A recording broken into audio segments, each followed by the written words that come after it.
Serikali imeagiza kufanyika uchunguzi dhidi ya maafisa wake waliohusika katika kutoa hati za ujenzi eneo lililohifadhiwa katika ufukwe wa Coco Beach jijini Dar es Salaam.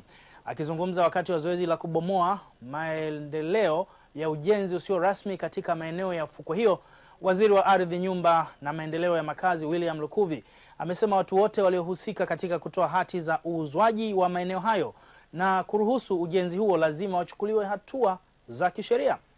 Taarifa zaidi anayo Oscar Urasa. Fukwe za Coco Beach katika mwambao wa bahari ya Hindi jijini Dar es Salaam, ubomoaji wa maendelezo yasiyo rasmi ukifanyika ikiwa ni utekelezaji wa sheria katika kuhifadhi maeneo ya wazi pamoja na hifadhi za fukwe za bahari. Akizungumza wakati wa zoezi hili, Waziri wa Ardhi, Nyumba na Maendeleo ya Makazi William Lukuvi ametoa agizo kwa taasisi ya kuzuia na kupambana na rushwa nchini TAKUKURU kufanya uchunguzi dhidi ya maafisa wote wa serikali waliohusika kutoa hati ya uuzwaji wa eneo hilo na kuruhusu ujenzi huo kinyume cha sheria. Nimeagiza wale wote waliohusika katika kuvuruga jambo hili na kutoa vibali wakati wote ule katika halmashauri ya manispaa, mamlaka inayohusika manispaa iwachukulia hatua.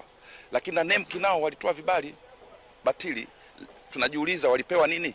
Kwa nao nimeagiza NEMKI, mamlaka inayohusika, watumishi wote waliohusika kutoa vibali vya hapa wachukuliwe hatua, na watu wa wizarani kwangu. Nataka wiki ijayo TAKUKURU waanze kufanya uchunguzi ili wale watumishi waliokiuka sheria wachukuliwe hatua. Waziri Lukuvi ameongeza kuwa eneo lote la ufukwe wa Coco Beach kuelekea mpaka ilipo hoteli ya Sea Cliff ni la wazi kwa ajili ya wananchi wote kulitumia na hakuna mtu yeyote anayepaswa kumilikishwa eneo hilo. Eneo hili sasa limepangwa kama eneo la public, eneo la burudani la wananchi. Na tunafanya hivi ili serikali ionekane wazi kwamba haina double standard. Sheria ya NEMKI, na tumewaambia watu wa NEMKI, sheria ya NEMKI inataka mtu katika fukwe kama hizi aendeleze mita 60.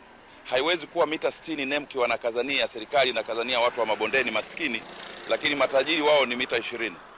Lazima serikali ichukue hatua bila kuangalia uwezo wa mtu, bila kuangalia mtu mwenye pesa au maskini. Waziri Lukuvi amesema serikali itaendelea kubomoa ujenzi wowote usiozingatia taratibu na sheria, ikiwemo watu kujenga mabondeni na katika maeneo ya wazi, pamoja na wale wote waliofanya uvamizi katika maeneo ambayo si miliki zao. Oscar Urasa, TBC, Dar es Salaam.